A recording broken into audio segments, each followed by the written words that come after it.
Hey guys, and welcome on into today's video where I'm going to be going through an overview and discussing the FreedomPop cell phone service. This is a service that I've had for about 6 months now, and I feel like I'm at a point where I can give a pretty accurate description of how their service works and whether I recommend it or not. This is a very cheap cell option. You can perhaps cut 80% off of your current cell phone bill, or if you go with their free option, you're not going to be paying anything for using this particular cell service unless you go over the allotted minutes and texts and so forth on that free plan. But I'm just going to give a quick review of what I've experienced with using FreedomPop over the last 6 months, and then after that I'm going to go into some of the different options and things that you're going to have with this particular service. So I signed up for FreedomPop a while back. I used to be with Ring Plus, which is another very cheap cell phone option. The difference between Ring Plus and FreedomPop is at Ring Plus I was able to access the phone voice towers, while FreedomPop you're just going to be able to use those data towers. And the difference there is data towers aren't quite as widespread and accessible as voice towers. So it's worked out for me, however, though, because I live in a city where data towers are quite prevalent. So wherever I am driving around town or whatever, I can still call people and it's not much of an issue at all. I wouldn't recommend this, however, if you're living out in a more rural area or just an area that doesn't necessarily have a lot of data towers for the particular companies that give coverage to FreedomPop. And when I signed up, you had the option between using an AT&T SIM card or a Sprint SIM card. AT&T is going to have a little bit overall coverage than Sprint, but since I already had a Sprint card, SIM card from my previous stop at Ring Plus, I just used that. No issues in transferring my phone over to FreedomPop, but unfortunately for me, I wasn't able to transfer over my cell phone number, so I did have to get a new number. Wasn't a huge deal for me personally, but that is a pretty big deal for a lot of people with changing that cell phone number.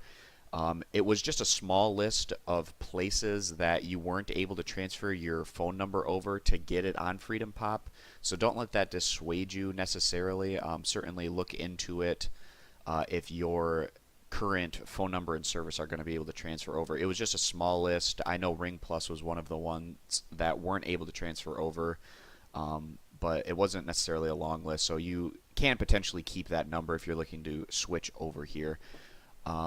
But call quality, it's going to be over that data connection, so it's not going to be quite as consistent and strong as if you're using those talking cell towers. But also a lot of the calls that I make personally are from my home, and when you're at your home, you can use a Wi-Fi connection or an internet connection in your house, and that's going to make your call clarity and consistency much greater. And since I probably am talking on the phone probably 80-90% of the time at my house, this works out really well for me.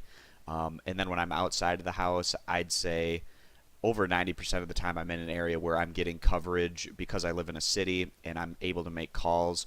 I have noticed when I do get into more rural areas, however, I don't have coverage to make calls, where people that have traditional cell phone services that are very expensive are having coverage. But this is a situation that I might run into maybe 1 or 2 times a year, and obviously it's just not worth it spending 40, 50, 60 bucks a month on a cell phone bill, while currently with FreedomPop I'm paying $6.67 a month. So that's just my personal experience. Now, getting into this, it's one of those bring your own device services. So I was able to transfer over my Samsung Galaxy S5. If you have your own device, you can see if it's compatible by clicking this BYOD button, and you're also going to type in your address to see if you get coverage. So it's also going to do that check for you to see if you're in an area where you're going to be able to get coverage with using FreedomPop. If you don't have a device that's compatible with using this type of service, you can shop and see what different options they have. I have their shop page open here. You can see that they have quite a large variety of different smartphones that you can choose from. Like I said, I have the Samsung Galaxy S5, which is a very great phone. I've loved it all the times I've used it. You can get a used one here for $119.99. That's a pretty reasonable price, but they also have a lot of other options for phones that you can get as well. One thing that I'm not a big fan of with FreedomPop's website is it's really hard to find their pricing plans. Right on the main site, they do say they have a 100% free mobile service plan, but they don't really show you a whole lot of information about their paid services. So if you scroll down here a little bit more on their homepage, you can see that the 100% free basic plan is going to give you 500 texts, 200 minutes, and 500 megabytes of data each month. Pretty reasonable considering you're not going to be paying with that, but where FreedomPop will get their money is if you go over your plan and then you have to start paying per text, per minute, and per data, and that can add up pretty quickly. So if you're not using your cell phone very often at all, then you can go ahead and sign up for that free basic plan. But I have the more premium plan, which gives you access to let's see if I can bring it up here. Okay, so here's I have the annual 1 gigabyte plan, which is giving me unlimited talk minutes, unlimited text messages. I'm also getting unlimited general data, but my high-speed data is capped at 1 gigabyte, and that's costing me $6.67 a month. Currently, their available plan, it's called the 500 megabyte plan, which is quite a bit worse actually than what I signed up for 6 months ago. It's similar in the fact that you're getting unlimited talk, text, and data, but your high-speed data is capped at just half a gigabyte or 500 megabytes. And this plan is $10.99 a month, which is still extremely reasonable. I wouldn't have any problem using that particular plan instead of the more expensive traditional cell phone plans that you get. But these plans, they seem to change what FreedomPop is offering. And 6 months ago, I got a much better deal. Perhaps it was during a time of year where they offer better deals. I don't know. It was during the winter, and I'm making this video during the summer. But certainly I'm getting a better deal right now than what they're offering. But that's another thing, is on their main site they don't really show you their paid for plans. You only get that access once you show that you have coverage and that you have a compatible device, and then after that point then they start showing you the premium options. But going over here, you can also add on services.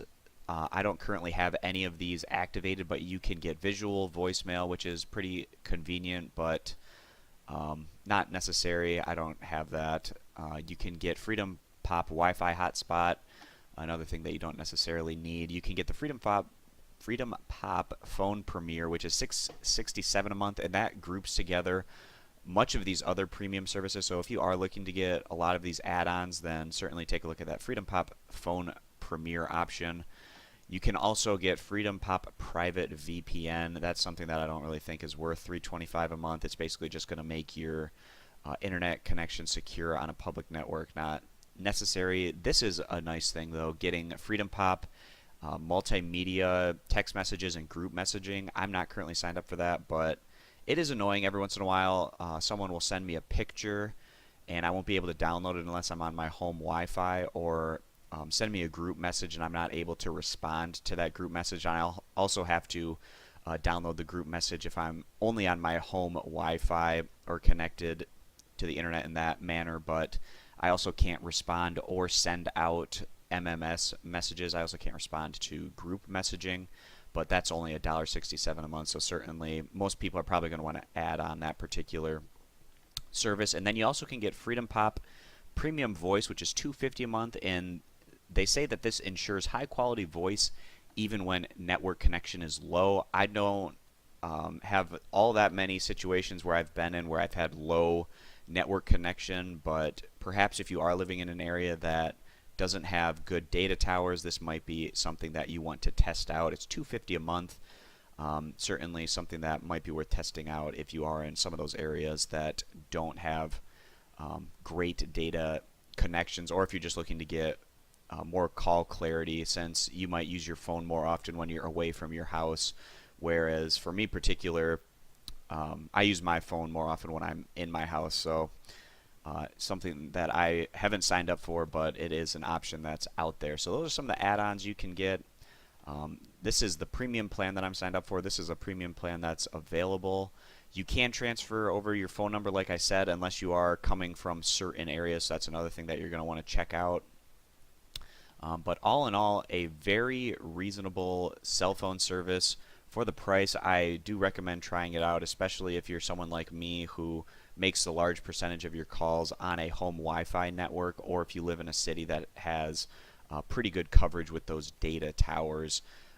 You can potentially get a completely free cell phone plan, or at a minimum you're probably going to be saving about 80% off of a traditional cell phone service if you go with that one step up unlimited service. So that's pretty much it, and it's going to wrap up my review of FreedomPop. I've been very happy with the service.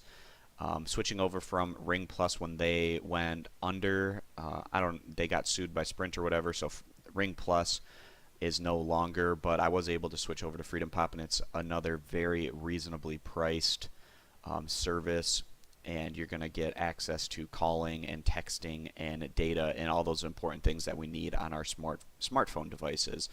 Just one more note to add: the FreedomPop app itself isn't necessarily the greatest thing in terms of interface and all that, but it does seem to be getting better. They have updated it. Over the months, I do occasionally run into situations where it won't let me make a call and I have to restart the app, and then after that point it does let me make the call.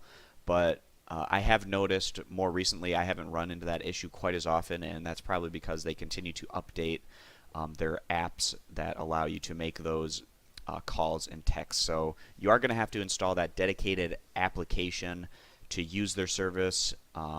Again, not a huge deal considering how much you're saving with using this particular service. But that's pretty much going to wrap up this video, guys. Thanks for stopping on in.